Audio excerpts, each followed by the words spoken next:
Bismillahirrahmanirrahim. Assalamualaikum warahmatullahi wabarakatuh. Waalaikumsalam warahmatullahi wabarakatuh. Waalaikumsalam warahmatullahi wabarakatuh. Waalaikumsalam warahmatullahi wabarakatuh. Kita Waalaikumsalam warahmatullahi mulai wabarakatuh. pembelajaran pada malam hari ini. Marilah kita berdoa menurut agama dan kepercayaan masing-masing. Berdoa dipersilahkan.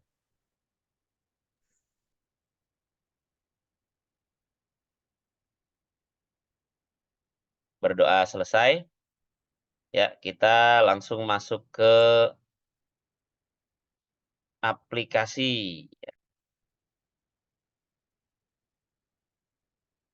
Nah, di aplikasi kemarin kita sudah mempelajari materi yang pertama. Jangan lupa kalau dari materi pertama kalian scroll ke bawah, itu ada konten. Nah, konten tentang sperma dan organ reproduksi wanita. Sperma intinya organ reproduksi pria ya. Nah, satu lagi organ reproduksi wanita. Disajikan dalam bentuk namanya infografis. Nah, ini namanya infografis. Infografis yang sifatnya digital, yang mana memuat informasi berkaitan dengan hal-hal ini. Nah, kalian nanti akan diberi tugas untuk membuat infografis, tapi infografisnya seperti apa? Nah, nanti akan Bapak sampaikan. Ya, contoh infografis tentang sperma berikut ini ya, kita bisa baca sperma. Nah, ini ada gambarnya ya, kemudian ada informasi yang disampaikan. Pada tubuh pria sehat dan subur dapat menghasilkan sperma dalam siklus 16 hari sekali. Dalam rentang siklus tersebut, testis menghasilkan 200 juta hingga 300 juta sel sperma setiap hari. Jadi dalam satu hari, testis pria mampu memproduksi 200 hingga 300 juta sel sperma. Nah, sel sperma ini terdiri dari bagian-bagian, ada kepala yang mengandung DNA, bagian tengah mengandung mitokondria, penghasil energi, dan bagian belakang mengandung ekor. Ini sudah kita bedah pada pertemuan sebelumnya. Kemudian setiap sperma memiliki ukuran yang sangat-sangat kecil. Panjangnya kira-kira 0,05 mm. Jadi tidak bisa terlihat dengan mata biasa ya. Dan hanya 50% diantaranya akan menjadi kandidat sperma. Jadi sperma pun tidak semuanya bisa jadi sperma. Karena umumnya sebagian besar sperma akan gugur di perjalanan. Ya, bahkan ketika sampai ke saluran reproduksi wanita, itu sperma juga banyak yang nanti akan berguguran. Ya, kemudian dari sperma yang dihasilkan butuh waktu 65 sampai 75 hari baginya untuk menjadi matang. Jadi sperma 200 juta yang diproduksi sehari tadi itu dimatangkan dulu selama 65 sampai 75 hari. Matangnya fungsinya agar dia bentuknya bagus, larinya kenceng, tahan terhadap kondisi lingkungan yang tidak baik, dan juga dia siap untuk membuahi sel telur ya. Ada 30 juta sperma terkandung dalam 2 ml air mani. 40% dari sperma tersebut bergerak dan 25%-nya akan bergerak sangat cepat. Jadi dari 30 juta sperma dalam 2 ml air mani itu, yang bergerak ternyata hanya 40% karena sebagian besar sudah tumbang duluan gitu ya. Sama halnya dengan kehidupan di dunia ini ya. Manusia banyak, anak SMA 8 ada 800. Tapi dari 800 yang bisa berprestasi itu kadang tidak semuanya. Ya. Kemudian dari semua yang berprestasi itu nanti berapa yang bisa tembus perguruan tinggi negeri. Itu juga sama seperti sperma. Dari 40% yang bisa bergerak, 25% bergerak sangat cepat. Jadi yang 25% ini sangat cepat. Sementara yang lain ketinggalan di belakang. Ya, hanya satu sperma yang berhasil mencapai sel telur. Dan sisanya yang tidak bisa mencapai sel telur itu akan mati. Nah, ini hukum alam. Ya. Oleh karena itu berkompetisi, bersaing itu hukum alam. Jadi sejak jadi sperma pun kita sudah bersaing gitu ya. Dan Anda jadi juaranya gitu ya. Jadi kalau nanti sekarang sudah jadi manusia apalagi sperma mah bentuknya cuma kayak gini doang, kepala sama buntut ya masa bisa jadi juara.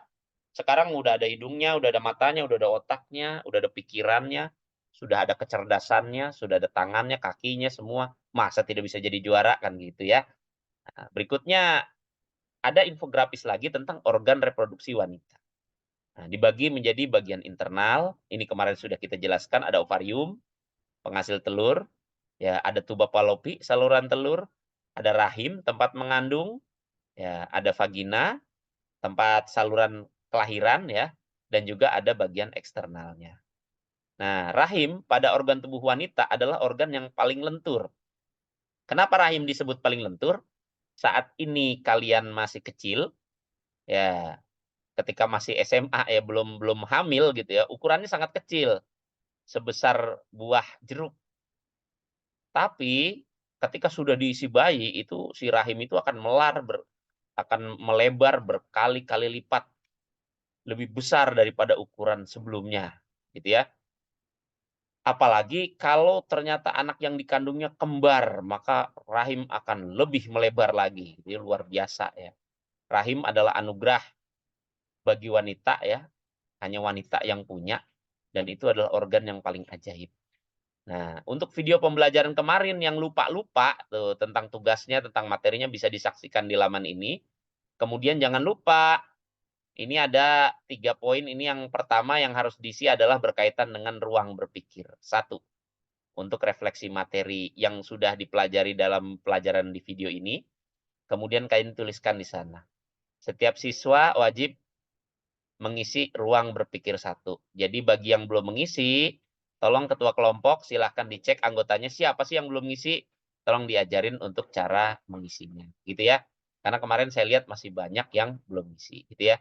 Untuk yang 2 ini tidak perlu ya, kecuali penugasan. Karena kalau kita klik penugasan, kita akan masuk ke laman penugasan ya. Seperti ini. Untuk kelompok semuanya sudah menuliskan ya. Untuk hasil diskusi kita cek kelompok 1A sudah, 1B sudah, 1C sudah, 1D sudah, 1E sudah,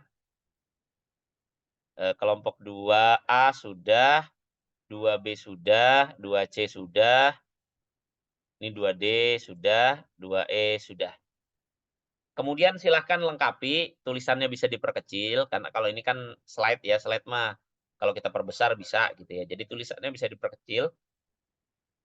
Kemudian jangan lupa untuk mengisi nama masing-masing anggota kelompok ya dalam slide masing-masing ya.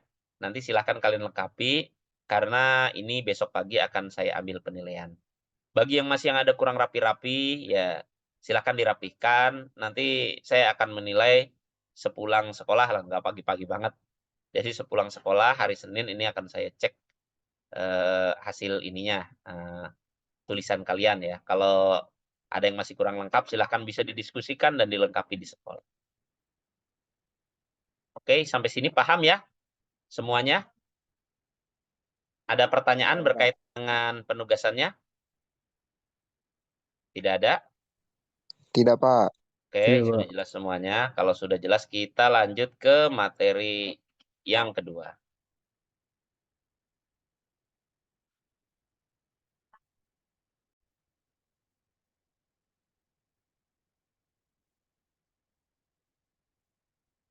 Nah, materi yang kedua kita akan belajar tentang sistem reproduksi pada manusia part 2, yaitu berkaitan tentang bagaimana caranya sperma dan ovum diproduksi.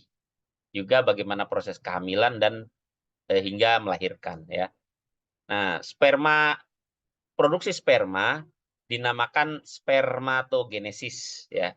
Berasal dari kata sperma artinya sperma, genesis itu artinya pembentukan ya. Terjadi pada testis. Jadi ini testis.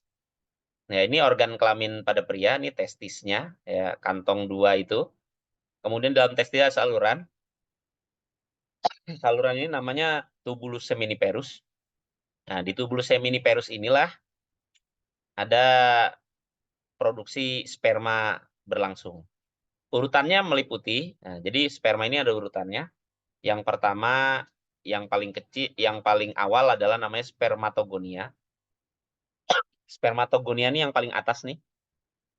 Spermatogonia ini akan membelah menjadi beberapa spermatosit primer.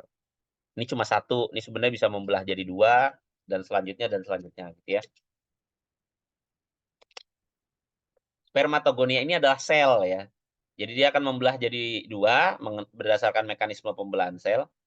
menghasilkan spermatosit primer. Spermatosit primer ini akan bermeiosis 1 menjadi spermatosit sekunder. Spermatosit sekunder akan bermeiosis lagi, meiosis kedua menjadi spermatid. Ya, spermatid ini nanti akan menghasilkan sperma. Kalian bisa lihat di sini, ini namanya kromosom ya. Lihat kromosom atau kromatin, ada berapa? 1, 2, 3, 4. Di spermatogeni ada 4. 4 ini sebenarnya pengandaian ya, bahwa di sini ada 1 set kromosom lengkap. Di spermatosit primer itu ada 4 juga, sama. Gitu. Nah, bedanya di spermatosit sekunder, yang 4 ini berubah jadi 2. Kenapa? Karena dibagi 2. Separuh di sini, separuh di sini. Nah, inilah yang namanya pembelahan meiosis 1. Di mana seperangkat kromosom, DNA, akan diwariskan setengah ke yang satu dan setengah ke yang lain. Gitu ya. Nah, ini adalah prosesnya, gambaran lengkapnya ya. Seperti ini. Di dalam, jadi ini ada spermatogonianya di ujung, nanti jadi spermatosit primer, membelah lagi jadi spermatosit sekunder dan menghasilkan sperma-sperma yang sangat banyak. Ya.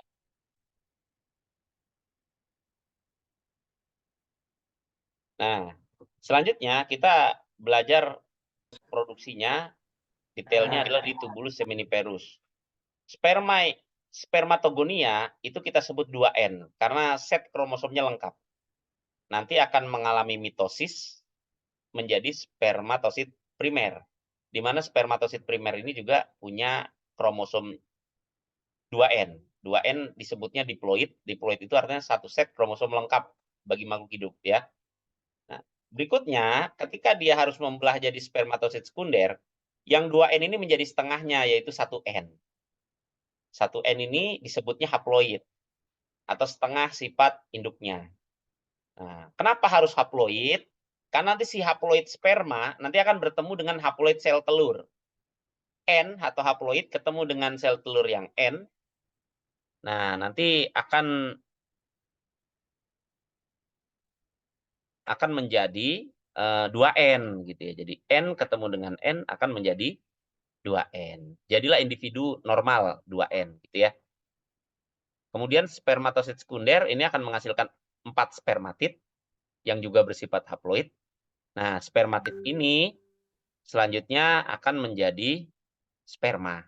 Nah, yang bentuknya seperti ini sudah kita bahas kemarin. Barulah selanjutnya meluncur ke epididymis untuk dimatangkan. Ya, epididymis sendiri merupakan saluran berlekuk di atas testis yang kalau direntangkan itu panjangnya 12 meter.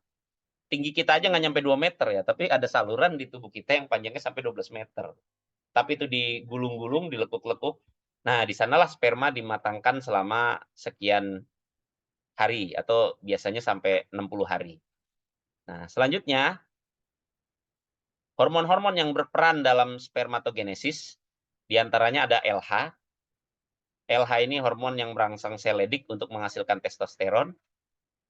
Kemudian ada FSH. FSH adalah hormon yang merangsang sel Sertoli untuk menghasilkan ABP, androgen binding protein. ABP yang akan memacu spermatogonium untuk memulai proses spermatogenesis. Namanya ABP ya. Selanjutnya, proses pemasakan spermatosit menjadi spermatozoa disebut spermiogenesis. Kurang lebih waktunya 2 hari. Berikutnya hormon testosteron. Nah, hormon testosteron ini dihasilkan oleh testis yang berfungsi untuk mempengaruhi ciri kelamin sekunder pada laki-laki dan perkembangan alat reproduksi kalian yang laki-laki ya. Ini urutannya kurang lebih seperti ini. Ingat ya, spermatogonia atau spermatogonium, spermatosit primer, spermatosit sekunder, spermatid, kemudian sperma. Lanjut oogenesis. Nah, oogenesis adalah pembentukan ovum ya. Oo ini adalah ovum ya.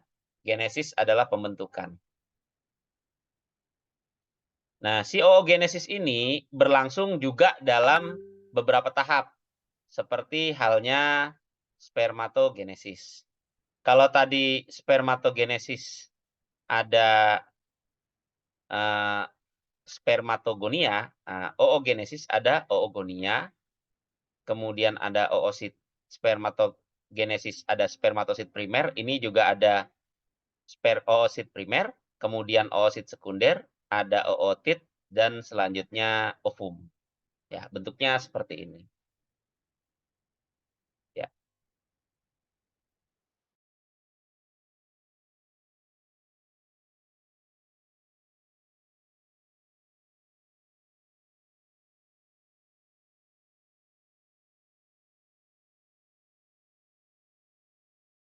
Ya, kita lanjut ya. Tadi ada gangguan teknis sejenak. Sudah tampil PPT Bapak? Sudah ya. Kita lanjut ya. Berbeda dengan pada pria, pada wanita, kalau tadi pada pria itu tiap hari diproduksi sperma, kalau pada wanita itu 1 sel telur dalam waktu 1 bulan. Ya. Prosesnya itu ada hari ke-1 sampai hari ke-28 ya. Jadi kalau kita lihat dari hari ke-1, hari ke-2, hari ke-3, hari ke-4, hari ke-5, hari ke-6, hari ke-7. Nah, saat terjadinya dari hari ke-1 sampai hari ke-7, biasanya wanita ini mengalami menstruasi di dinding rahim. Dinding rahim ini luruh. Dinding rahim ini luruh, keluar darah dia dari saluran reproduksinya. Sementara di ovarium, itu terjadi pembentukan dari sel folikel atau disebutnya oogonia menjadi oosit primer. Nah, oosit primer nanti menjadi oosit sekunder dan polar body. Nah, kemudian nanti dia akan melepaskan di hari ke-14, disebutnya proses ovulasi. Nah, ovum yang dilepaskan ini nanti akan ditangkap oleh Fimbriae, akan dialirkan menuju tuba Fallopi, menuju ke rahim. Dalam proses perjalanan yang sangat panjang hingga hari ke-28. Apabila hari ke-28 tidak ada sperma yang masuk, bertemu dengan si ovum, maka lanjut lagi hari ke-1 terjadinya menstruasi, ya, menstruasi. Nah, selanjutnya kita bahas lebih detail. Beda dengan spermatogenesis. Kalau tadi di spermatogenesis membelahnya spermatogonium jadi spermatosit primer. Spermatosit primer jadi 2 spermatosit sekunder. Spermatosit sekunder jadi 2 spermatid, kan begitu ya. Kalau di oogenesis ini oogonium jadi oosit primer. Oosit primer jadi oosit sekunder. Nah, ini jadi badan polar atau badan kutub atau polar body. Oosit sekunder menjadi ootit dan jadi second polar body atau badan polar kedua. Nah, badan polar pertama dan badan polar kedua nanti akan diserap lagi oleh ovarium. Jadi tetap hasil akhirnya ovumnya hanya 1. Gitu ya. Ini adalah gambaran dari oogenesis. Oke, paham? Kita lanjut. Nah, tahapannya pertama ada oogonium, membelah jadi 2 oosit primer.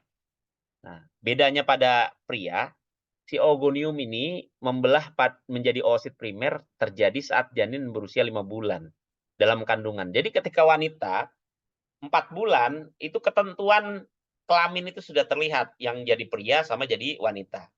Yang jadi pria akan membentuk testis, yang jadi wanita akan membentuk ovarium. Ovariumnya ini nanti akan membelah menjadi oogoniumnya membelah menjadi oosit primer. Kemudian oosit primer ini akan dorman, ya. Bayi perempuan yang lahir mengandung 1 sampai 2 juta oosit primer yang setiap harinya terdegradasi. Jadi meskipun kamu lahir masih bayi tapi belum mens, oosit primer ini terdegradasi 1 per 1 setiap harinya. Kemudian ketika kamu puber, tersisalah 400.000 sampai dengan 500.000 oosit primer. Nah, oosit primer ini nanti akan membelah menjadi oosit sekunder pada saat masa pubertas atau disebutnya proses siklus menstruasi. Nah, oosit sekunder ini kayak tadi seperti Bapak ceritakan akan membelah akan keluar dari ovarium. Jika tidak ada sperma masuk dan membuahi, oosit sekunder akan mati dan terbuang bersama darah menstruasi keluar ketika fase menstruasi. Tapi kalau ada sperma masuk dan bertemu dengan si oosit primer, maka si oosit primer ini akan menjadi ovum yang sudah dibuahi oleh sperma. Nah, akan berubah menjadi ootit, akan berkembang jadi ovum, ovum nanti jadi zigot, zigot menjadi embrio. Ya. Nah, hormon yang berperan pada proses ini adalah pertama FSH untuk merangsang terjadinya ovulasi. Ovulasi itu tadi pelepasan ovum atau sel telur dari ovarium. LH berfungsi sebagai untuk merangsang ovulasi. Estrogen untuk pematangan folikel, ya, jadi kan folikelnya tadi, folikel itu badan yang melindungi ovum ya. Juga untuk pertumbuhan alat kelamin sekunder, membentuk ciri kelamin wanita. Progesteron, nah untuk menebalkan dinding rahim dan juga berperan dalam peluruhan ovum atau menstruasi. Ada lagi hormon yang muncul kalau ternyata si ovum ini atau disebutnya oosit sekunder ketemu dengan sperma nih. Jadi oosit sekunder ini ketemu dengan sperma, jadilah fertilisasi namanya. Fertilisasi terjadi di oviduk atau di tuba Fallopi, saluran antara ovarium menuju ke rahim. Di sana terjadinya fertilisasi. Nah, dalam fertilisasi ini proses menghasilkan si oosit sekunder tadi menjadi ootit, kemudian jadi ovum, lalu jadi zigot. Zigot ini akan menempel di dinding rahim. Setelah zigot menempel di dinding rahim, diproduksilah namanya HCG, Human Chorionic Gonadotropin. Nah, inilah yang dicek kalau nanti para wanita hamil.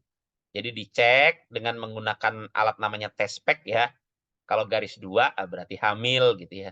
Selanjutnya ada hormon oksitosin yang membantu kontraksi otot rahim saat akan melahirkan normal, dan prolaktin yang berfungsi menstimulus produksi ASI di kemudian hari. Ya. Ini tahapannya, siklus menstruasi. Ada tahapan menstruasi. Nah, menstruasi itu di mana dinding rahim meluruh, keluar darah. Kemudian post menstruasi, di mana dinding rahimnya tipis, mulai menebal kembali. Kemudian tahap ovulasi, di mana hari ke-14 ovum keluar. Dan premenstruasi, di mana persiapan menstruasi ketika dinding rahim menebal maksimal, apabila tidak dibuahi, maka akan meluruh lagi. Berikut adalah siklus yang terjadi dalam hormon-hormon selama fase menstruasi. Nah, kita lihat di sini ada siklus menstruasi ya, hari ke-1 sampai hari ke-7. Nah, kita lihat hormonnya yang berperan, yang maksimal itu ada FSH. Nah, FSH ini follicle stimulating hormone, jadi merangsang folikel ini, folikel primer, folikel sekunder untuk membentuk oosit primer, oosit sekunder dalam ovarium ya. Selanjutnya, ketika sudah selesai pembuahan, ini harus ovulasi nih. Ya, di sini hormon berperan, hormon yang lain yaitu LH, luteinizing hormone akan melunjak tajam. Nah, ini adalah masa subur wanita di hari ke-14. Kemudian estrogen juga meningkat. Di sini juga ada yang meningkat lagi yaitu progesteron. Kenapa? Karena ketika ovulasi, progesteron meningkat untuk menebalkan dinding rahim. Dinding rahim yang tebal ini fungsinya kalau si ovumnya ini nanti dibuahi sperma, dinding rahim siap untuk mengandung bayi, gitu ya. Selanjutnya turun kembali apabila tidak terjadi pembuahan. Ya begitulah seterusnya. Kondisi siklus hormon dalam tubuh wanita. Sementara folikel, nah folikel ini adalah zat yang menyelubungi si ovum tadi, juga mengalami perkembangan. Pertama, folikel primordial, ini mengandung oogonia. Folikel primer mengandung oosit primer. Folikel sekunder mengandung oosit sekunder. Folikelnya nanti berubah menjadi folikel yang paling bagus atau paling puncak, yaitu folikel degrap. Ini mengandung ovum yang sudah matang dan siap dibuahi untuk menjadi dibuahi oleh sperma untuk kemudian nanti membentuk ootit, lalu ovum dan zigot ya. Si folikel degrap ini nanti apabila sudah melepaskan ovum, keluar, nah ini akan berkembang menjadi korpus luteum. Nah, korpus luteum ini adalah badan yang berbentuk kuning, ya, yang nanti akan menghasilkan hormon estrogen dan progesteron yang cukup besar. Tujuannya untuk apa? Untuk mempersiapkan dinding rahim. Sehingga kalau si ovum ini nanti ketemu sperma, kalian sudah siap jadi ibu, siap mengandung gitu ya. Nah, selanjutnya akan berkembang lagi menjadi korpus albikan. Ya. Nah, korpus albikan atau disebut badan putih, nah, adalah korpus luteum yang sudah tua dan tidak menghasilkan hormon lagi. Ini nanti akan dihancurkan oleh makrofag apabila tidak terjadi pembuahan ya.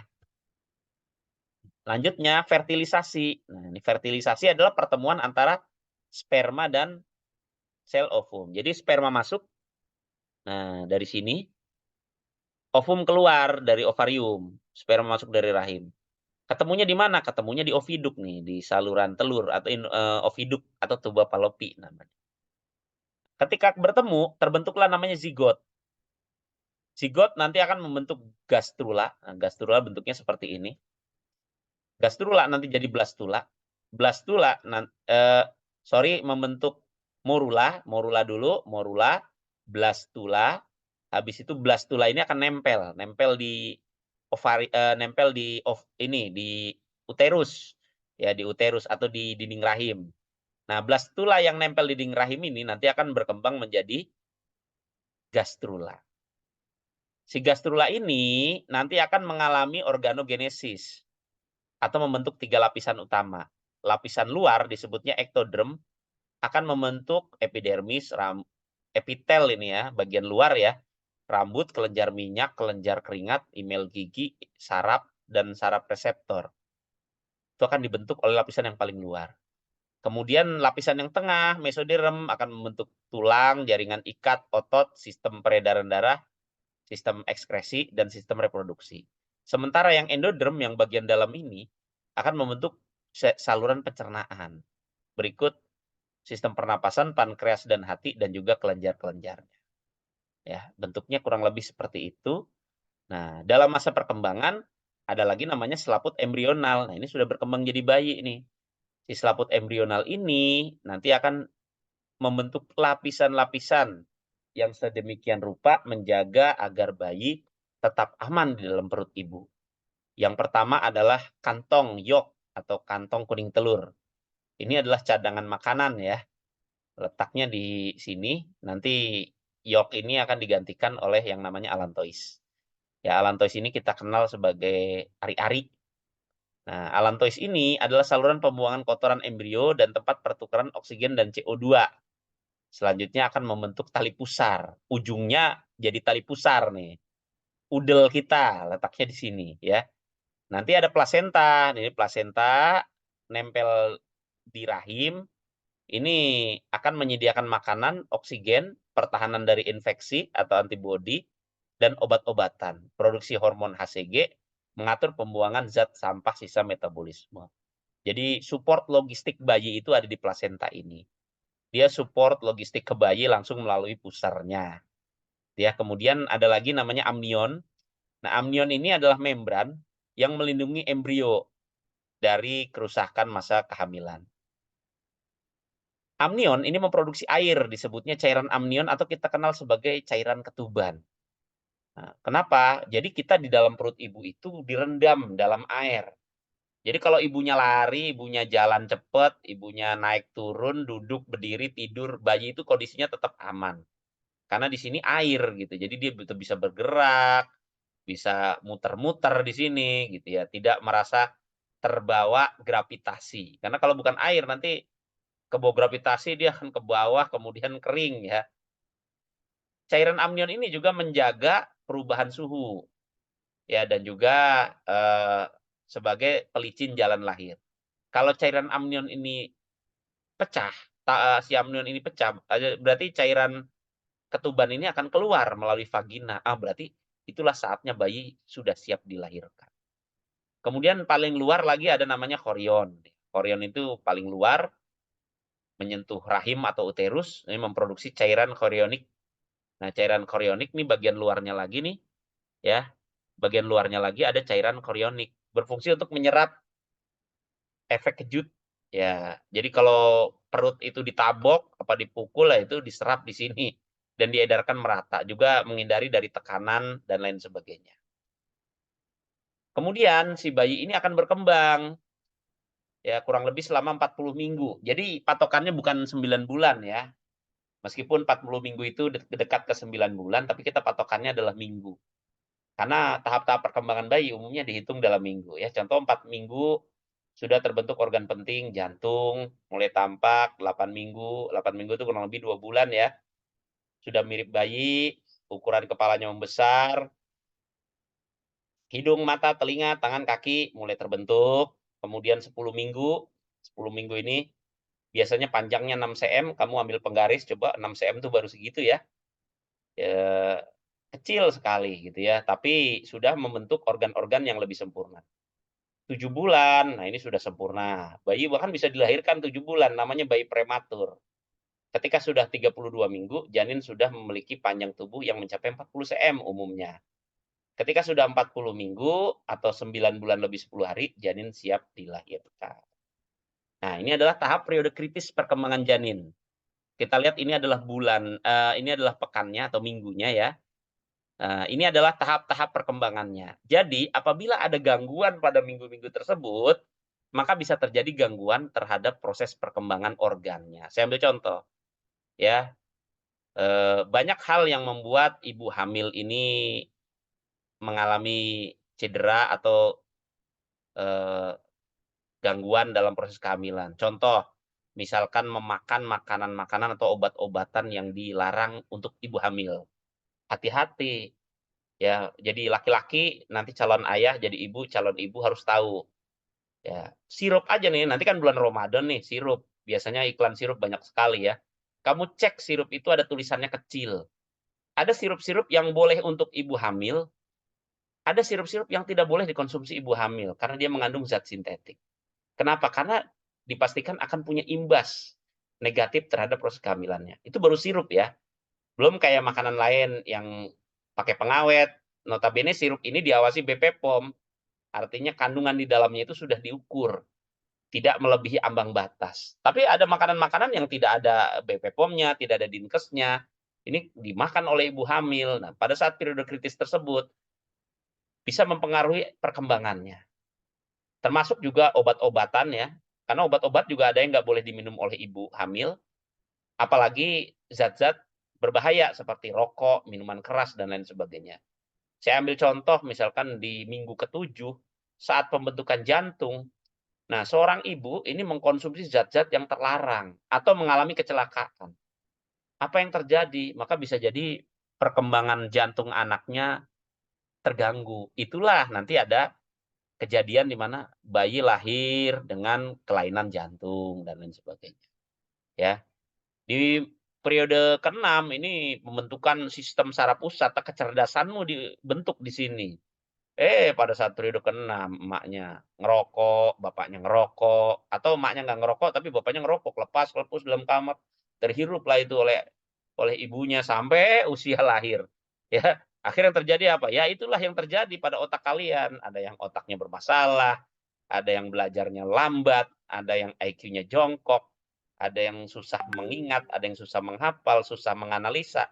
Yaitu adalah imbas dari zat-zat kadang yang tidak sengaja terminum, termakan, atau terhirup oleh orang tua kita saat kita dikandung gitu ya. Jadi bahaya gitu, hati-hati gitu ya. Termasuk juga pembentukan gigi, pembentukan telinga, alat kelamin, tungkai. Tungkai ini, tungkai atas tuh tangan ya, tungkai bawah itu kaki gitu ya. Ini mata. Nah, umumnya ketika di bulan ke-1 dan pekan ke-1 dan ke-2 ini terjadi gangguan, maka kematian prenatal atau disebutnya keguguran. Saat usia periode 3 sampai 8 minggu, itu umumnya kelainan struktur tubuh mayor atau tubuh yang utama, cacat lah gitu. Nah, ketika di atas 8 minggu, ini umumnya kelainan tubuh atau fungsi tubuh minor ya. Ada fungsi tubuhnya yang terhambat apabila terdapat gangguan-gangguan pada periode kritis tersebut. Nah, ada ceritanya nih, ada kehamilan yang tidak normal atau bukan tidak normal sebutnya atau yang berbeda ya. Sebenarnya normal-normal aja gitu ya. Contohnya adalah bayi kembar. Bayi kembar ini ada dua jenis. Ada kembar identik, ada kembar fraternal. Kembar identik itu adalah bayi kembar yang punya plasenta yang sama. Karena dia berasal dari satu sperma dan satu sel telur. Yang ketika pembelahan morula, dia membelah menjadi dua nih. Sehingga jadilah bayi kembar identik. Bayi kembar identik, kalau pembelahannya gagal, maka jadilah bayi kembar siam. Ada yang kepalanya masih nempel, punggungnya masih nempel, perutnya masih nempel, ini berbahaya. Ya, ini kembar-kembar identik. Satu telur, satu sperma, satu plasenta. Nah, ada kembar fraternal, di mana bayi kembar tersebut dari dua sperma dan dua sel telur. Kan ovarium wanita ada dua ya, biasanya menghasilkan sel telurnya gantian. Tapi ini ada wanita yang menghasilkan sel telurnya barengan, kanan sama kiri. Jadi dia punya dua sel telur. Ketika sperma masuk, ada sperma yang ke kanan, ada sperma yang ke kiri. Yang ke kanan ketemu sel telur, yang ke kiri ketemu sel telur, jadilah dua kembar yang non identik atau kembar fraternal. Nah, kembar fraternal ini beda plasenta karena masing-masing perkembangannya ya. Kemudian juga umumnya kembar fraternal ini bisa jadi beda kelamin, beda wajah, atau wajahnya tidak terlalu mirip ketimbang kembar identik. Nah, ada lagi namanya kehamilan ektopik.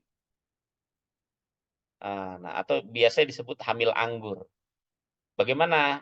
Yang normal, zigot atau ovum yang sudah dibuahi oleh sperma, itu akan bergerak menuju rahim dan implantasi atau menanamkan dirinya di rahim.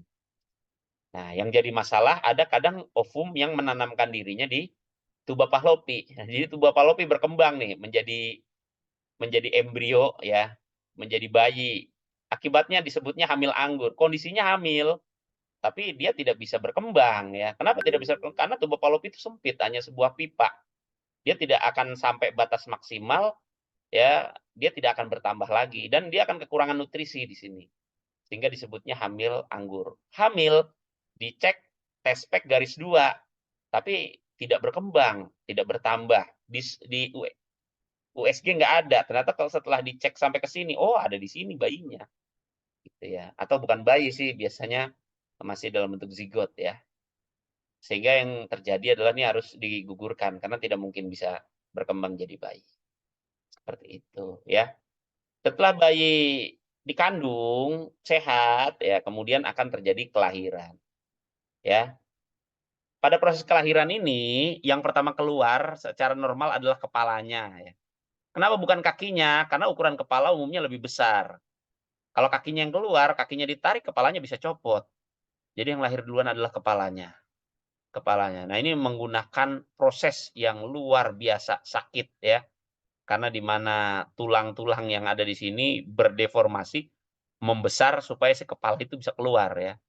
Selanjutnya di dalam kadang masih tertinggal plasenta, plasenta ini akan ditarik, nah akan dikeluarkan dari dalam tubuh ibunya, gitu ya. Seperti itu. Oke.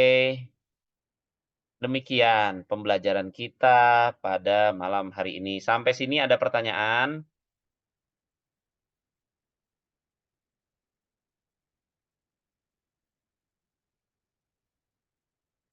Boleh bertanya langsung atau menulis di kolom pesan kalau ingin bertanya. Silakan.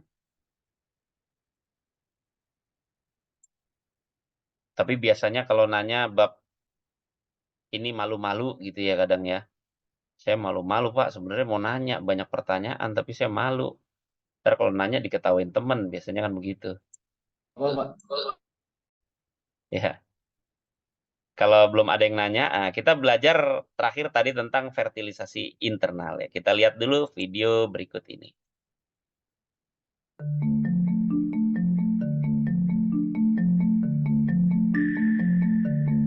Ini adalah sperma yang sedang berlomba menuju sel telur.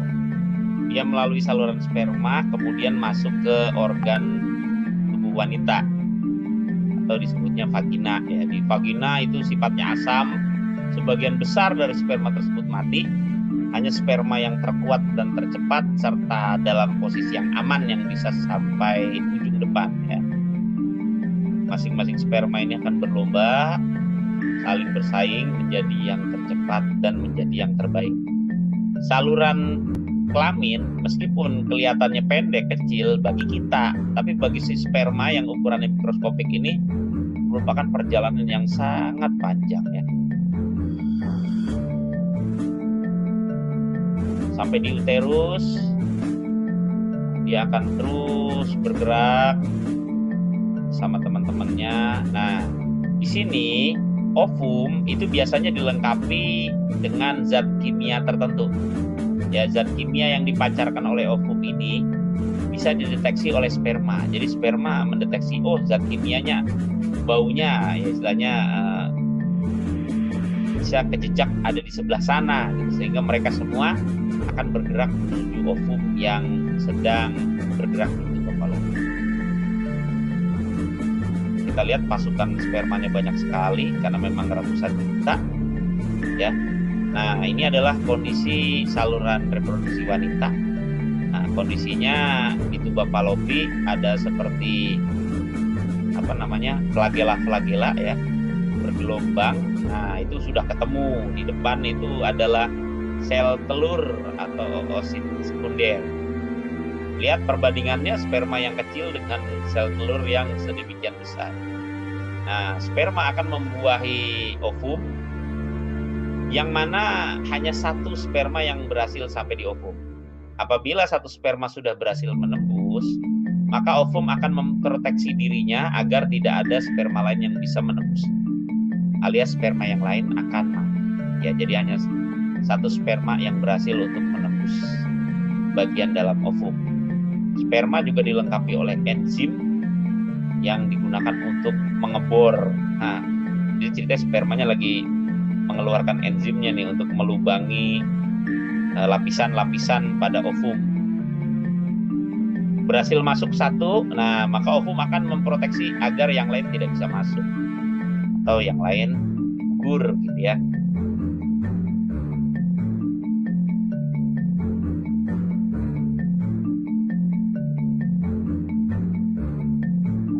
Di dalam si sperma ini akan masuk sampai ke bagian dalam dan dia akan menghancurkan pembungkusnya, memutuskan ekornya untuk mentransfer materi genetik atau DNA kromosom yang ada di dalam kepalanya.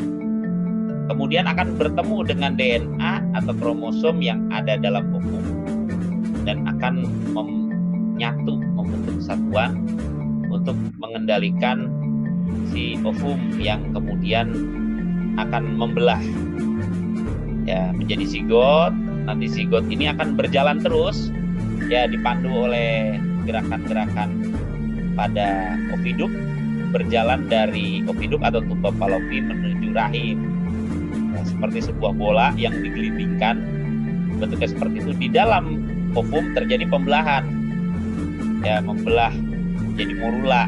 Morula itu adalah pembelahan sel berkali-kali, tapi dia tidak meninggalkan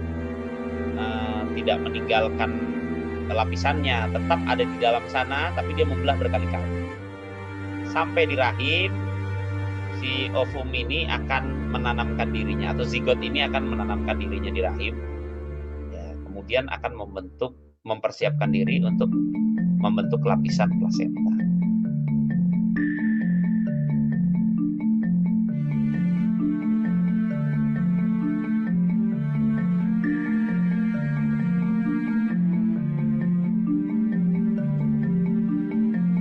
Kita lihat ini adalah proses tadi udah jadi ovum, morula, blastula menempel di rahim, kemudian gastrula.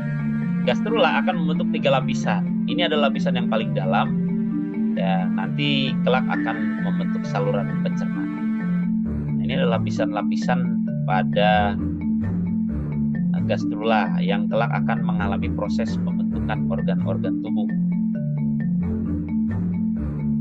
Seperti kita lihat di sini, mulai terbentuk yang namanya tulang punggung atau disebutnya notochord ya. Nah, kalau kita lihat sekilas bentuknya seperti kecebong. Nah, dilihat mulai ada yang berdenyut-denyut. Nah, ini adalah formasi jantung, ya, jantung pada calon bayi. Mulai terbentuk organ-organ, masih ada bututnya kita, dan ini adalah tali pusar. Ya, tali pusar yang mulai terbentuk. Tugasnya mensuplai makanan dan oksigen ke dalam tubuh janin. Kemudian berikutnya akan terbentuk formasi wajah.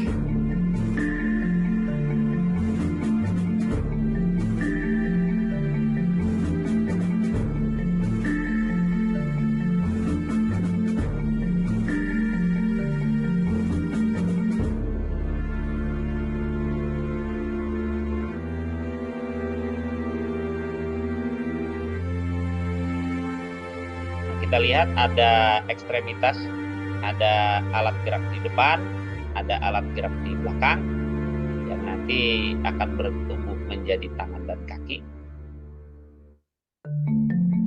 Nah, pada saat ini jantung itu nanti akan mengalami pembelahan. Jantung pertama hanya satu ruang, kemudian jadi 2 ruang, jadi 3 ruang, hingga jadi 4 ruang. Bilik kanan, bilik kiri, serambi kanan, serambi kiri. Ya. Kita lihat mata mulai terbentuk, telinga juga mulai terbentuk. Kemudian wajah mulai melakukan proses pembentukannya. Ya, nanti akan membentuk hidung, akan membentuk mulut, dan lain sebagainya. Tangan juga akan membentuk jari-jari, di mana ada sel-sel yang bertugas mengorbankan dirinya, sehingga terbentuklah jari-jari.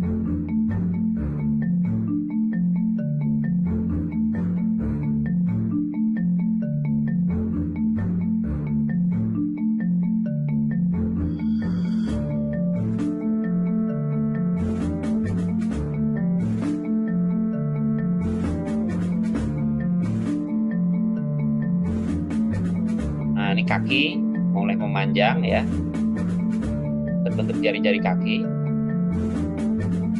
Kita lihat bentuknya masih ada selaput di tengahnya seperti bebek ya. Hidung, mata mulai terbentuk. Nah, mukanya sudah terbentuk, tapi nampak seperti alien ya. Tapi ini nanti akan menjadi normal. Sel-sel pada jari tangan mulai mengorbankan dirinya membentuk lekukan, sehingga terbentuklah jari-jari. Telinga sudah terbentuk.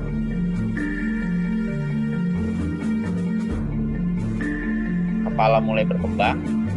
Ya, disinilah organ pendengaran mulai berkembang, sehingga kadang komunikasi yang dilakukan oleh dunia luar, oleh ayah, oleh ibu pada janin ini mulai direspon ya, dengan melakukan gerakan-gerakan kecil.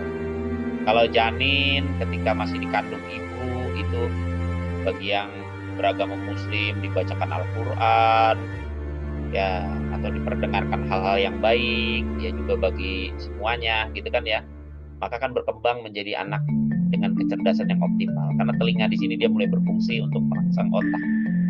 Mata belum berfungsi karena dia masih ada di dalam cairan amnion ya, jadi matanya belum bisa melihat dengan jelas.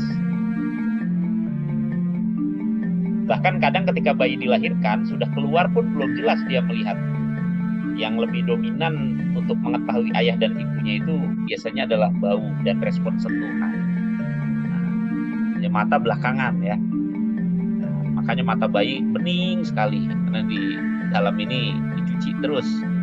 Sementara di sini juga hidung terbentuk, saluran pernapasan terbentuk, tapi belum bisa dipergunakan. Itulah yang menyebabkan ketika bayi lahir itu menangis. Kenapa menangis? Bayi menangis kencang-kencang bukan berarti bayinya sedih, tapi itu adalah mekanisme awal agar dia bisa bernapas dengan optimal. Nah, ini adalah proses pembentukan otak. Nah, kita lihat ini yang kita pelajari kemarin namanya neuron. Neuronnya sedang melakukan percabangan-percabangan, membentuk akson dan dendrit dan saling terkoneksi satu sama lain. Inilah yang dinamakan proses pembentukan kecerdasan. Apabila ibu hamil yang mengandung ini memiliki nutrisi yang optimal, ya, kemudian juga disertai dengan lingkungan yang kondusif, kasih sayang dari sekelilingnya, kemudian diberikan respon positif dari sekelilingnya, dari suaminya, dari keluarganya, maka akan terpengaruh terhadap pembentukan kecerdasan ini. Lihat, dia bercabang dengan sangat kompleks, makin kompleks percabangannya, makin cerdas IQ dari si anak itu. Tapi kalau ibunya dalam keadaan tertekan, ibunya dalam keadaan tersiksa, mengalami KDRT, stres, pusing mikirin hidup, gimana caranya mau makan nggak bisa beli, ya suami belum gajian, atau makan suaminya tidak bertanggung jawab, ya tiap hari terpapar asap rokok dan lain sebagainya, sistem pembentukan sarafnya itu akan terganggu. Jadi perhatian ya, ini di sini jadi perhatian buat kita semua. Makanya jangan salah memilih pasangan, dan jangan salah ketika nanti kalian akan menjalani kehidupan berumah tangga, meskipun itu masih lama ya, karena kuliah dulu, lulus dulu gitu ya, tapi dari sekarang sudah direncanakan. Nah, ini adalah bayinya mulai sehat nih, dia mulai aktif karena dia mulai memiliki pergerakan-pergerakan ya. Di sana mulai ada aktivitas rutin, ada saat di mana dia tidur, dia ngantuk, diem, mainan tali pusar, menyot jari, ya. Atau juga ada di saat dia itu sedang bermain. Nah, pada usia ini, masuki kandungan 7 bulan, biasanya gerakan-gerakan itu sangat terasa. Bahkan ibu hamil itu bisa merasakan di mana ada kaki bayi menendang, gitu ya, kepala menyundul, kepala bayinya menyundul, dan lain sebagainya. Karena bayi mulai aktif bergerak. Itu tandanya bayinya sehat. Di sini juga biasanya ketika kontrol ke bidan, yang diukur adalah denyut jantung. Denyut jantungnya harus terdengar stabil.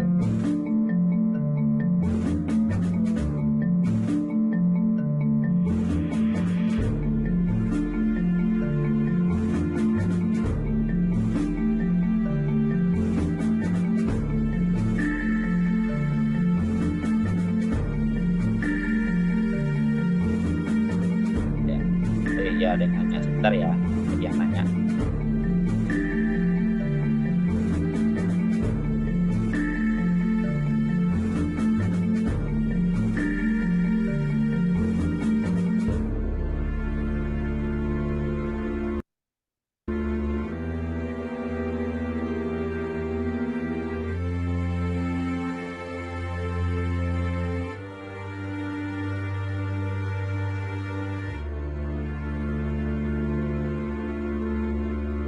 Ini adalah DNA ya. DNA ini terdapat dalam sel yang ada dalam bayi.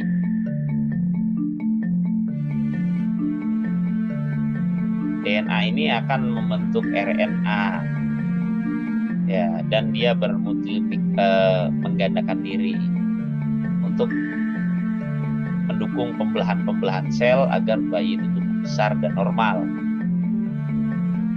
Bayi terus memperbanyak sel ya, ini DNA di dalam kromosom, digulung di dalam kromosom, dan kromosom ini terletak dalam inti sel. Inti sel itu ada di semua sel-sel tubuh ya. Nah, ini adalah proses pembelahan dari sel. Adapun detailnya nanti akan kita pelajari di kelas 12. Pembelahan ini terjadi untuk mendukung bagaimana proses mulai dari spermatogenesis, oogenesis, hingga terjadinya bayi ya, seperti itu.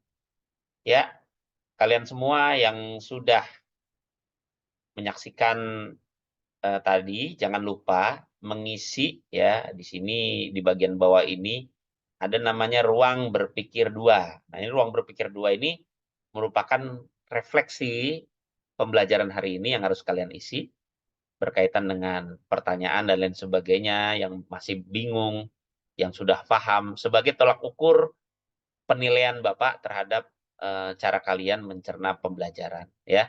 Dan jangan lupa semua peserta didik ke halaman depan, klik presensi kehadiran ya. Klik presensi kehadiran, kemudian diisi. Jadi saya akan melihat sekarang tanggal 18. Nah, ini tanggal 18 yang hadir akan muncul di sini. Mulai dari Gloria, Sharon, Fikri, Agung, dan lain sebagainya ya. Kelihatannya ini baru sedikit yang mengisi, jadi jangan lupa. Harap kalian yang sudah hadir malam hari ini juga mengisi. Ya, saya stop share dulu. Silahkan bagi yang ingin bertanya. Kayaknya tadi ada yang bertanya ya. Oh, Ya, ya, halo, ada yang mau nanya langsung? Boleh? Bapak, saya mau nanya. Ya, silakan Marcella. Kata Bapak kalau satu sel sperma udah masuk ke sel Heeh. telur, kan akan menutup. Ya, Nah, ada kemungkinan nggak Pak, sperma yang masuk itu lebih dari satu? Jadi kayak bersamaan gitu loh Pak. Nanti oh jadinya gitu. kembar apa enggak? Apa gimana? Nah, kalau sperma itu kan si ovum itu ada lapisan-lapisannya nih. Nah, umumnya ketika sperma masuk, sekalipun nempelnya bersamaan, kadang kecepatan si sperma untuk sampai ke ovum itu berbeda-beda, gitu ya. Nah, umumnya yang masuk itu satu. Kenapa? Karena kalau satu sudah masuk sampai dalam nih, sampai bagian terdalam, kemarin sudah kita bahas ya, untuk si ovum ini ada beberapa lapisan. Nah, ketika yang satu sudah sampai di bagian paling dalam, itu otomatis akan mengunci. Yang masih di tengah-tengah, yang masih baru mulai melubangi, yang masih di luar itu otomatis akan mati, gugur semuanya. Gitu jadi ya Marcella ya. Nah, Ah, iya Pak. sementara anak kembar tadi sudah dijelaskan. Jadi kembar itu bisa ada yang kembar identik, ada yang kembar fraternal. Kalau yang fraternal itu dari 2 ovum, 2 sperma. Ya tetap satu ovum, satu sperma, tapi ada 2 ovumnya dan spermanya. Kalau yang identik dari satu sperma, satu ovum, yang mana nanti akan membelah gitu ya secara bersamaan. Nah, ini ada yang nanya nih, ada kasus di mana mereka kembar fraternal, di mana mereka beda usia. Jadi untuk janin yang kedua terbentuk di saat ibu hamil sekian minggu. Waduh, berarti di saat hamil perempuan masih bisa dalam subur ya Pak? Ya. Kalau ibu hamil itu otomatis berhenti siklus menstruasinya ya Jihan ya. Jadi ketika sudah terjadi kehamilan, kemudian si zigot itu sudah nempel ke dalam uterus, ya dalam fase blastula, nempel ke uterus, ke rahim, saat itu juga siklus menstruasi di stop. Karena siklus menstruasi di stop, ya otomatis ovumnya nggak diproduksi dan tidak haid gitu. Ketika tidak haid, nah, otomatis yang terjadi adalah tidak mungkin diproduksinya sel telur. Jadi sekalipun sudah hamil, apalagi ini sudah 5 bulan ya tidak bisa, gitu ya, tidak bisa beda usianya sampai 5 bulan. Nah, contoh misalkan Pak ini lagi hamil tapi berhubungan seksual.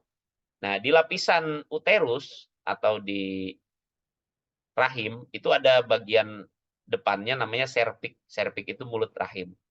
Nah, di mulut rahim ini akan muncul lapisan yang mencegah sperma untuk masuk ke dalam rahim. Otomatis kalau sperma nggak bisa masuk ke dalam rahim, ya nggak mungkin bisa masuk sampai tuba Fallopi. Nggak mungkin bisa terjadi fertilisasi. Begitu ya. Adapun kalau ada usia kandungan beda 5 bulan, kembar nih tapi beda 5 bulan, bisa jadi itu karena faktor kecacatan. Ya. Karena usia itu kadang diukur itu dari perkembangan ya. Contoh misalkan ada ibu mengandung nih. Padahal dia sudah 6 bulan ngandung nih. Tapi bayinya masih kecil.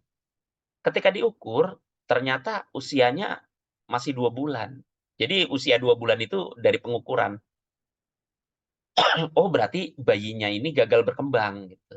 Jadi bayi yang usianya tidak normal ini itu gagal berkembang.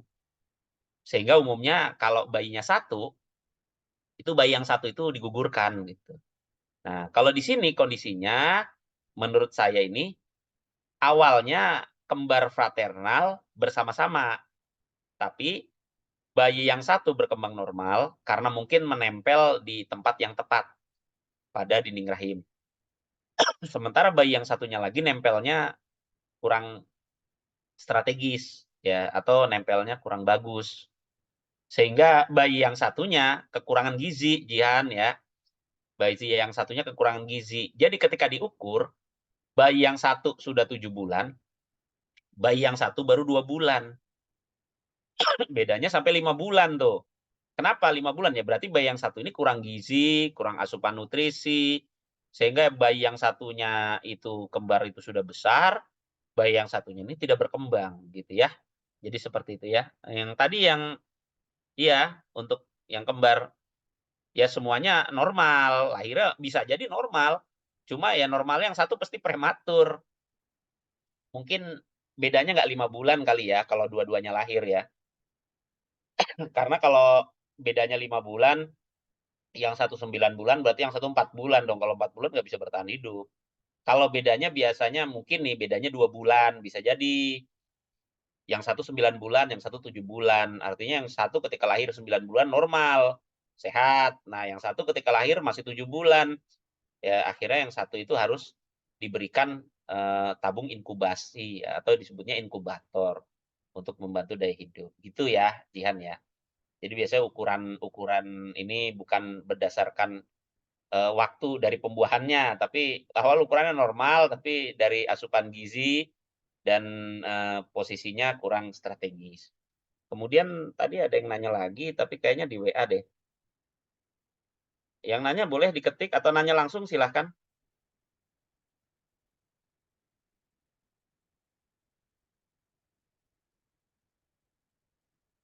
Kalau kelompok B, yang tadi sudah hadir, yang kelompok B, yang 11 IPA 2. Sudah, Pak. Udah. Ya, ini ada pertanyaan lagi, izin bertanya, Pak. Kalau ada orang suka lahiran dengan posisi sungsang. Nah, sungsang itu yaitu di mana kakinya bayi menuju ke jalan lahir. Tadi kan sudah kita lihat tuh, bayi tuh dalam kandungan itu kan muter-muter. Dia bergerak aktif tuh. Karena kenapa? Karena kandungan ibu itu isinya air, cairan amnion atau kita sebut dengan cairan ketuban. Bayi itu muter-muter di sana. Nah, ketika bayi muter-muter ini ada kondisi di mana si bayi ini kelilit usus misalkan. Karena kan tadi ada kelilit usus ini maksudnya bukan ususnya si ibu ya, tapi kelilit ari-arinya bayi. Ya yang tadi perkembangan dari allantois tadi. Ya kan ada ari-ari tuh yang mengarah ke pusar. Itu kan tadi juga buat mainan tuh sama adik bayinya. Nah, si ari-ari ini panjang gitu. Nah, ketika dia panjang melilit leher atau melilit kaki sehingga si bayi itu tidak bisa lahir. Bagaimana apabila terjadi seperti itu? Umumnya ya opsinya adalah sesar. Begitu juga dengan sungsang. Ketika bayi muter-muter, nah umumnya ketika hendak sampai di ujung hari kelahiran, itu kepala akan menghadap ke bawah. Jadi kepala si bayi itu akan menghadap ke jalan lahir atau ke arah mulut, rahim atau ke serviks ya, agar bisa keluar lewat vagina.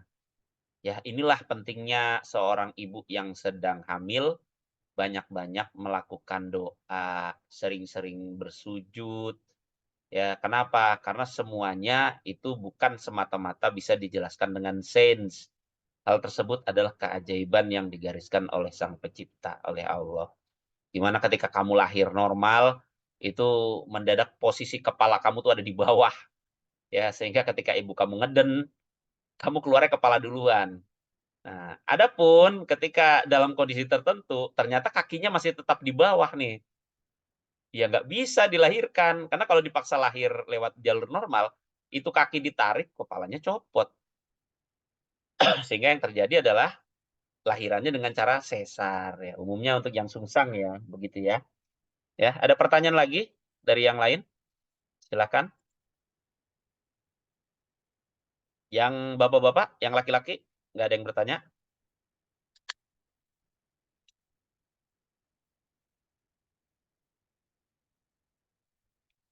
Tidak ada. Kalau tidak ada yang bertanya, selanjutnya adalah kita akan bertemu hari Kamis ya. Hari Kamis. Nah, pastikan hari Kamis itu sudah ada bidan atau tenaga kesehatan atau perawat atau dokter yang bisa kita wawancara. Namanya dulu ya.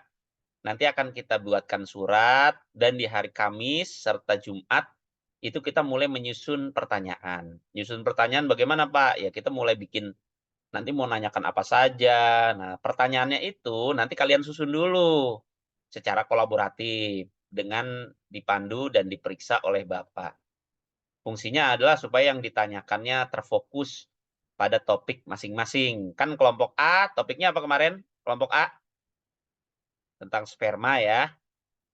Kelompok B, sel telur. Bisa kita lihat lagi di sini. Bisi, saya lupa. Ya. Klik halaman penugasan. Nah, ya, ini halaman penugasan. Kelompok A atau kelompok 1 itu tugasnya meneliti gangguan pada sel sperma yang mengakibatkan infertilitas. Catat ya. Kalau kelompok B meneliti gangguan pada sel telur atau sel ovum pada wanita yang menyebabkan infertilitas. Untuk yang C, kelompok yang C itu meneliti gangguan pada siklus menstruasi dan hormon yang berpengaruh terhadap infertilitas. Infertilitas itu kemarin ketidaksuburan ya. Kalau yang D kemarin meneliti tentang gangguan pada organ reproduksi yang menyebabkan infertilitas. Dan yang E terakhir adalah gangguan pada gaya hidup dan pola konsumsi yang mempengaruhi infertilitas. Infertilitas itu artinya tidak subur atau susah punya anak gitu ya. Susah punya anak bisa jadi disebabkan oleh 5 hal ini. Nah, masing-masing kelompok hanya meneliti satu hal saja. Ya, jadi satu hal itu diperuntukkan untuk diteliti nanti bersama tenaga medis yang sudah kalian siapkan. Saya cek lagi, kelas 11 IPA 1, kelompok A. Mana kelompok A perwakilannya hadir? 11 IPA 1, kelompok A. Hadir, Bapak.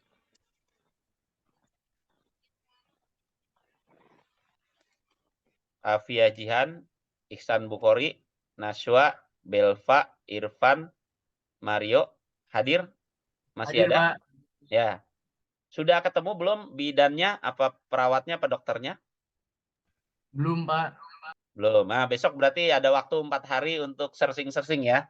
Cari-cari mau dekat rumahnya siapa gitu. Misalkan rumah Ihsan dekat situ ada bidan, ya udah coba saya nanti ke bidan ini. Gitu ya. Boleh tanya ke orang tua, boleh nanya, "Pak, kalau nggak ada gimana, Pak? Rumah saya di ujung Berung, Pak, jauh dari bidan, jauh dari ini." Ya nanti tinggal konsultasi ke Bapak untuk Bapak kasih rekomendasi bidan mana yang bisa kalian wawancara dan bidannya umumnya bisa bekerja sama dengan baik gitu ya. Kelompok 2, kelompok B 11 IPA 1. Siapa? Hadir, Pak. Hadir. Ya, sudah dapat? Udah, Pak. Siapa? Bidan Repi. Di daerah Regensi, Pak. Regensi 1. Oke. Kemudian kelompok C 11 IPA 1. Hadir, Pak. Ya, sudah dapat bidannya? Hadir, Pak, hadir. Maria dan Lagi kawan-kawan. nunggu konfirmasi, Pak. Bidan siapa? Aduh, bidan siapa ya namanya? Lupa, Pak, bentar. Bagaimana? Konfirmasi kagak apal bidannya. Tapi udah, daerah mana bidannya? Daerah Gria. Gria mana tuh? Gria 2. Nah, ya nanti kita cek ya bidannya siapa aja. Tujuannya agar jangan sampai ada satu bidan yang didatangi oleh 2 kelompok. Nanti bosen atau bidannya ya. Jadi kalau yang sudah nanti akan ada list, mulai langsung menulis ke sana. Jadi cepet-cepetan dapat bidan nih. Nah, kelompok D, IPA 1. Kelompok D. Perwakilannya Naila, Dimas, Wulan, Helga, Saka, Linda. Sudah dapat? Belum, Bapak, masih Belum? dicari juga. Masih dicari? Ya silakan cari ya, mulai besok ya. Iya, Bapak. Masih ada waktu 3 hari, Senin, Selasa, Rabu. Ntar Kamis kita bahas. Kemudian, oh ya kalau dapat nama bidannya, tolong namanya di foto kan biasa ada pelangnya tuh. Ada nama lengkap dan gelar. Jangan hanya namanya doang ya. Tapi nama lengkap dan gelar ya. Nah, kemudian kelompok E, Yosep dan kawan-kawan. Sudah dapat? Ada, Pak. Udah? Ada, Pak. Siapa? Bidan Oyah Rusdianto. Bidan siapa? Oh ya, Rusdianto Oh, itu tinggal di mana? di Villa Mutiara, Pak. Villa Mutiara. Selanjutnya 11 IPA 2 kelompok A. Sudah, Pak. Siapa targetnya? Namanya Bidanlis. Bidanlis tinggal di mana? Di Geraha Melasti. Geraha Melasti. Oh, Geraha Melasti ya. Ya, Pak. Kemudian kelompok B. Kelompok B sudah dapat bidannya? Belum, Pak. Belum ketemu. Belum dicari. Belum dicari. Belum, Pak. Ya, kelompok C. Farhan, Naila. Kita ada dua, Pak. Yang pertama, teman saya itu tetangganya ada yang dokter kandungan, Pak. Terus yang kedua lagi namanya dia. Oh gitu. Ya udah nanti milih ya. Oh kalau ada bisa dokter Ya, lebih nanti bagus. saya tinggal sama kelompok saya tinggal milih aja, Pak. Ya. Biar bidannya itu yang paling luang waktunya. Nanti yang nggak bisa dikasih ke teman yang lain gitu ya. Iya, Bapak. Ya, yang belum dapat gitu. Terus kelompok D, Haikal, Novita, Belum, Pak. Kawan-kawan sudah dapat? Belum, Pak, lagi dicari. Jin, masih dicari. Kelompok E, Ripano. Sudah, Bapak. Sudah. Siapa bidannya? Kebetulan bidannya itu saudara Rifana sendiri, Oh, namanya gitu. Diana Julianti. Oh ya, sip. Nanti namanya kita list ya Senin, Selasa, Rabu. Mudah-mudahan tidak ada bidan yang sama ya. Tolong cek nama lengkap dan gelarnya. Minta Siap, dulu, baik, nanti ada Bapak. surat dari sekolah untuk bidan tersebut. Gitu ya. Ya. Alhamdulillah sudah lengkap berkaitan dengan penugasan kita. Jangan lupa, sekali lagi saya ingatkan untuk para peserta yang hadir di malam hari ini, supaya kehadirannya tidak sia-sia. Yang pertama adalah di aplikasi kalian itu ada kolom data kehadiran, presensi kehadiran di laman home ya. Klik untuk memastikan kalian terdata hadir pada malam hari ini ya. Jangan sampai, Pak, saya hadir, Pak, terus, Pak, tapi mana nggak ada absennya. Ya, karena kamu tidak mengisi gitu. Itu yang pertama. Ini ada yang nanya siapa nih? Deadline wawancaranya masih nanti ya. Jadi untuk wawancaranya itu hari Jumat ke sana. Ya, hari Kamis kita nyusun pertanyaan dulu, Naila. Nah, nanti hari Jumat pertanyaannya beres, hari Sabtu Minggu nanti kalian bisa mulai mewawancarai bidannya. Pak, bidannya nggak bisa Sabtu Minggu, ya berarti nanti tinggal Senin, Selasa, Rebo, dan seterusnya. Kemis juga nggak apa-apa. Persiapkan ya, dalam wawancara ini kan harus direkam. Berarti nanti siap-siap berbagi tugas.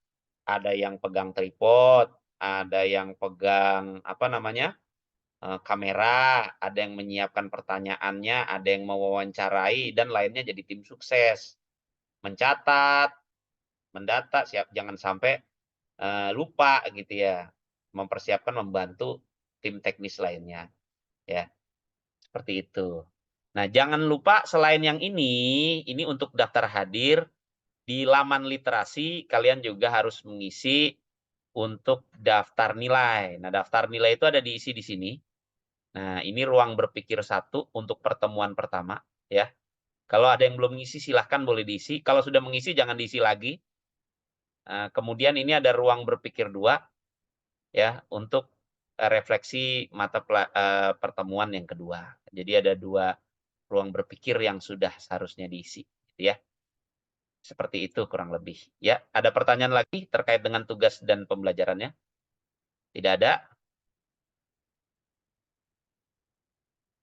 Ya, kalau tidak ada, jangan lupa besok Bapak tunggu jam 6 pagi di sekolah.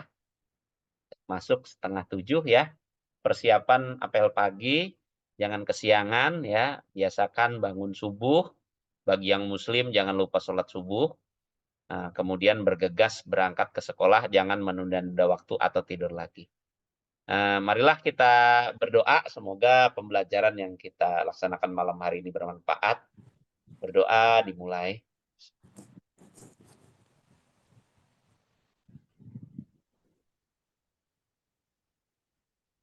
Amin. Ya, berdoa selesai. Sampai jumpa lagi nanti di pertemuan berikutnya. Rencananya hari Rabu ya. Untuk kita membahas topik berikutnya yaitu tentang penyakit-penyakit sistem reproduksi ya. Sekian dari Bapak.